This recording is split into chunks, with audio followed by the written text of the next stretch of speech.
Everyone says MF Ghost is unrealistic, that a 300 horsepower Toyota 86 can't touch, that a Ferrari 488 GTB with more than double the power. So I tested it, and the result was surprising.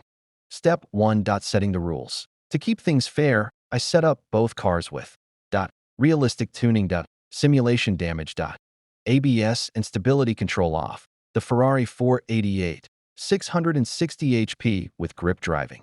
The tuned 86, around 306 HP, lightweight, grip/slip. Driving. Track setup. A custom map with mountain touge, tight, city. Corners and straightaways, just like MF Ghost. Step 2. Method of driving. First up, the Ferrari. I went with a medium effort run. Strong grip lines. No drifting, no sliding. And braking in almost each brake zone, which is pretty much the same level as an average godly .15 driver. Second up, the GT86 was pushed to the limit, just like Kanata. It was tuned for 306 HP, lightweight build, and driven with Kanata's signature slip grip technique, a mix of subtle slides and efficient corner entry. Now for the setups that I used in Forza Horizon 5, which I know isn't exactly a simulator, but it's also not arcade, since drifting is slower in Forza than gripping.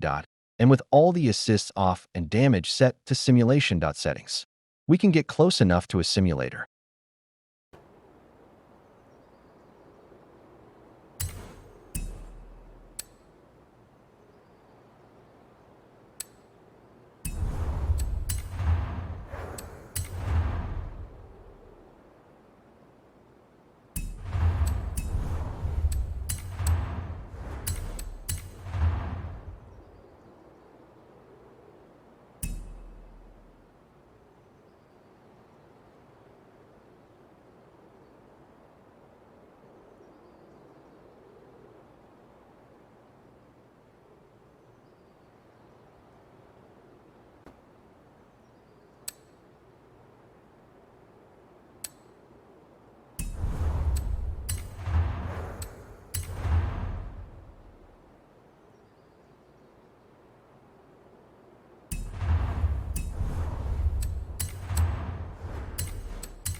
Now it's time for the results. Sit back and enjoy the driving. That would be okay.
The result for the Ferrari 488 GTB was 6 minutes 50 seconds and 136 milliseconds. Here is the proof.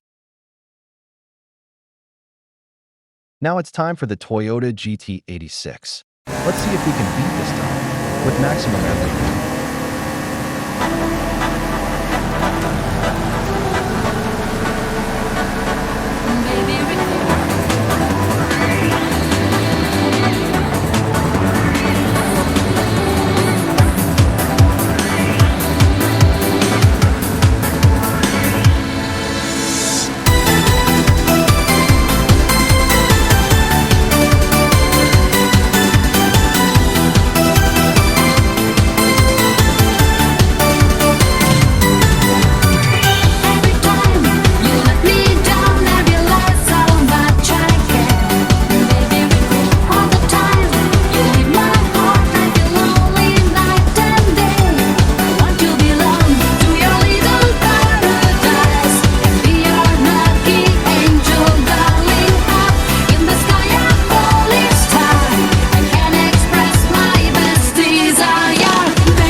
Whoa, that was a good run. And the final result for the 86, that was 6 minutes, 45 seconds, and 0.800 milliseconds. Here is the proof. Now for my final thoughts. The 86 had a better time because of three main reasons. Efficient cornering. Better weight balanced. Faster recovery from corners. Now to be fair, if I gave my maximum effort on the Ferrari, I might have been able to beat the time set by the 86, but I wanted to be accurate to the manga wear. Kanata is a driver in a class of his own. Kanata's technique focuses on flow, not raw power. That it's about extracting speed from the chassis, not just the engine. If this inspired you, like and subscribe, and drop your thoughts below. Thank you so much for watching.